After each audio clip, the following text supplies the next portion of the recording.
Oman کے کمزار ساحل کے قریب پیش آیا ہے اور میریٹائم حکام واقعے کی تحقیقات بھی جاری ہے، برطانوی میریٹائم کی جانب سے یہ بتایا گیا ہے، اور ساتھ ہی بحری جہازوں کو احتیاطی تدابیر اختیار کرنے کی ہدایات بھی کی گئی ہیں۔ بریگیڈیئر ریٹائرڈ وقار حسن صاحب بھی ہمیں جوائن کر چکے ہیں، انہیں بھی شامل گفتگو کرتے ہیں۔ وقار صاحب ویری گڈ مارننگ،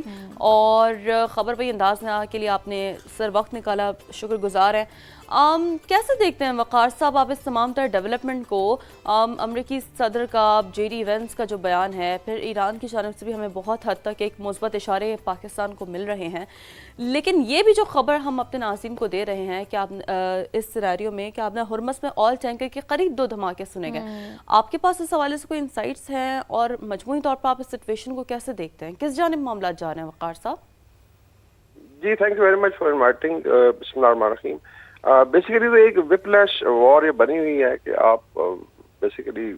وپ کرتے ہیں، پھر آپ نے دیکھا بیچ میں ایک پیس کا ٹائم آتا ہے اور دوبارہ جو ہے اسٹارٹ ہو جاتی ہے، اور ہم ابھی سیکنڈ فیز کو دیکھ رہے ہیں جو ایکسچینج آف فائر ہوا تھا کافی ایکسٹینسو، وہ بھی ڈاؤن ہو رہی ہے۔ اس میں آئی تھنک 2-3 چیزیں اہم ہیں۔ ایک تو پہلی بات ہوئی تھی کہ جو یہ تکون ہے لڑائی کی، اس کے تینوں کونے انسٹیبل ہیں، جس میں ٹرمپ صاحب ہیں، اس کے بعد IRGC ہے اور ایک طرف نیتن یاہو ہے، اور ان کو بیلنس کرنا کافی مشکل کام ہے پیس میکرز کے لیے۔ تو میرے خیال میں ابھی جو ایفرٹ ہوئی ہے، پاکستان ہے، قطر، سعودی عربیہ، یہ آئی تھنک پوری دنیا کے لیے ایک آپ کہنے کہ اچھی خبر ہے، لیکن دیکھنا یہی ہے کہ کیا جو ابھی تک بات چیت ہوئی ہے اس پہ چیزیں آگے چل سکتی ہیں یا دوبارہ کوئی وپلیش سین ہم دیکھیں گے۔ بیچ میں ابھی ایک انڈین ٹینکر بھی آئی تھنک ڈوبا ہے باب المندب کے پاس، اور یہ پتہ نہیں کس نے اس کو ہٹ کیا تھا، اس طریقے سے گلف آف عمان کے پاس بھی کچھ اٹیکس کی خبریں ہیں، لیکن آل ٹولڈ میرے خیال میں ابھی جو متحارب گروپس ہیں وہ ایک وار ویرینس یا وار ٹائرڈنس بھی نظر آ رہی ہے، بیکاز لڑائی کو اب تک زیادہ نہیں کھینچ سکتے۔ کچھ خبریں ہیں کہ امریکن سٹاکس ڈپلیٹ ہو رہے ہیں ہائی ٹیک میزائل سسٹمز کے، تو یہ ساری وجوہات پلس جو خطہ ہے وچ is fed up of this وار، اور خواہ اس میں باقی ملکوں کو ڈریگ کیا جاتا ہے، تو میرے خیال میں ایک اچھی اوپننگ ہے، اور اس میں جو پیس میکرز ہیں ان کی طرف سے جو ایفرٹ ہے اس کو اپریشیٹ بھی کرنا چاہیے، اور لائکلی یہ ہے کہ شاید جو ہے چیزیں ابھی پیس کی طرف بڑھیں، لیکن آنیسٹلی اس کو پریڈکٹ کرنا جی کہ 100% کیا جو ہے یہ دوبارہ اسکلیٹ نہیں کرے گا، وہ ذرا مشکل ہے۔ وقار صاحب وہی ہم پریڈکشن کی جانب جانا چاہ رہی تھی کہ جیسا کہ کہا جا رہا ہے ڈونلڈ ٹرمپ کی جانب سے بھی کہ اگلے 48 گھنٹے بہت اہم ہیں، تو آپ کے خیال سے کوئی بھی اس طرح کی ایگریمنٹ سائن ہو سکتا ہے اگلے 48 گھنٹے میں؟ جس میں اگر تو دیکھیں جو ٹریجیکٹری ہے لڑائی کی، اس میں ٹائرڈنس آف دا وار تو ہے، اور جس طرح میں نے بات کی کہ ڈیفینیٹلی خطے میں تو کوئی بھی نہیں چاہتا،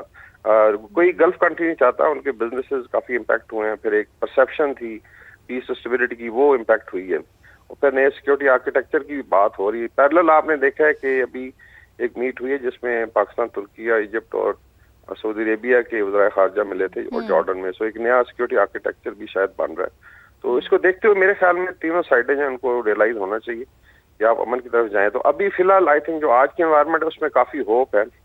کہ چیزیں آگے بڑھیں گی، اور ہو سکتا ہے کہ اگلا راؤنڈ آف ٹاک اسلام آباد میں ہو، لیکن اس پہ بھی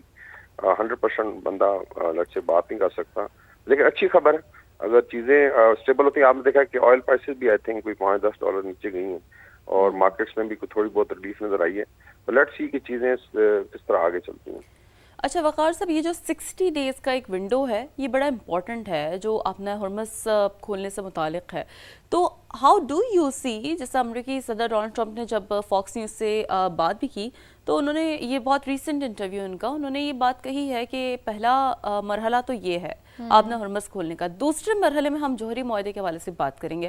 تو آپ کو لگتا ہے کہ اس 60 ڈیز کی ونڈو کا اگر تو آپ نے ہرمز کے حوالے سے بھی کوئی اگر فائنل فیصلہ ہو جاتا ہے، کوئی معاہدہ ہو جاتا ہے، تو ہائر آر دا چانسز کہ جوہری معاہدے سے متعلق بھی جو ریزرویشنز ہیں وہ بھی آن دا ٹیبل لا کر حل کر لی جائے گی؟ جی پرسپلی اسپیکنگ دو ہی بڑے ایشوز تھے، آپ نے دیکھا کہ لڑائی میں جو ہائی لائٹ ہوئے تھے، ایکچولی جو اسٹریٹ آف ہرمز ہے اس کا شٹ ڈاؤن ہونا تو لڑائی کا کانسیکوینس تھا، ادروائز تو پہلے خود ہی ہوئی تھی۔ باقی واز ایران کا جو نیوکلیئر پروگرام ہے جس پہ آئی تھنک پہلے بھی ایک معاہدہ ہوا تھا JCPOA، جس کو بعد میں ٹرمپ صاحب نے سبوٹاج کر دیا تھا، تو مینلی یہی 2 پوائنٹس ہیں۔ باقی جو ہر لڑائی جو پھر اپنا ایک آپ کہنے ٹریجیکٹری بھی جنریٹ کرتی ہے اور ایک نیریٹو جنریٹ کرتی ہے، بیکاز لڑائی سٹارٹ آپ کسی اور آبجیکٹو سے کرتے ہیں اور پھر ختم کسی اور پہ ہوتی ہے۔ تو اگر پچھلے 3-4 مہینے کا جائزہ لیا جائے تو میرے خیال میں ابھی ٹائم ہے, واقعی 60 ڈیز کی ونڈو بڑی امپورٹنٹ ہے کہ اس کو ایکسپلائٹ کرتے ہوئے آپ جو ہے پیس کی طرف جائیں اور کوئی نہ کوئی کمپرومائز کریں. اس میں آئی تھنک تینوں سائڈوں کو کمپرومائز کرنا پڑے گا. اور اس تکون کے نیچے صاف ظاہر پھر 8 اینٹیز ہیں آپ کی, جی سی سی ہے, جارڈن ہے, حزب اللہ بیٹھی ہوئی ہے لیبنان میں, اور پھر ہوتیز بیٹھے ہوئے ہیں یمن میں. تو یہ ساری اکائیاں جو ہیں کہیں نہ کہیں آپ دیکھیں کہ یا تو ڈائریکٹلی انوالوڈ ہے یا انڈائریکٹلی انوالوڈ ہیں. And by and large I think everybody wants peace. پہلے یہ بھی خطرہ تھا شاید بعض مندب بھی شٹ ڈاؤن ہو جائے, لیکن تھوڑا بہت ریئلائزیشن ہوئی ہے جب پکچرنگ ہوئی ہوتیز کو کہ جی یہ پھر آپ کو جو ہے نقصان ہوگا اس کا, تو تھوڑا وہاں بھی آئی تھنک بریک لگی ہے. لیکن مین وائل چونکہ چوک پوائنٹس ہیں اور سینسٹیو ہیں تو اس میں کوئی بھی ٹریگر کر سکتا ہے. لیکن میرے خیال میں 60 دن کی جو ونڈو ہے یہ بڑی امپورٹنٹ ہے. اور اس میں میرے خیال میں ایرانین لیڈرشپ, پولیٹیکل لیڈرشپ تو شاید مائل ہے, اس میں IRGC ہے ٹو بی کنوینسڈ کہ ملٹری جو آپ کی اسٹریٹجی ہے ٹھیک ہے, آپ نے اچھا فائٹ کیا, but now is the time کہ آپ اس کو ایکسپلائٹ کرتے ہوئے ایران کو نارملائز کریں, انٹیگریٹ کریں علاقے کے ساتھ. سازر ہے 9 کروڑ کی آبادی بھی یہ ویٹ نہیں کر سکتی کہ لڑائی لگاتار چلتی رہے. کافی نقصان, پوری لائف شٹ ڈاؤن ہوئی ہے, صاف ظاہر لوگوں نے اسکول جانا ہے, بچوں نے بزنسز ہیں, انفراسٹرکچر ڈیمیج ہوا ہے. And then as you know your own impression the committee of nation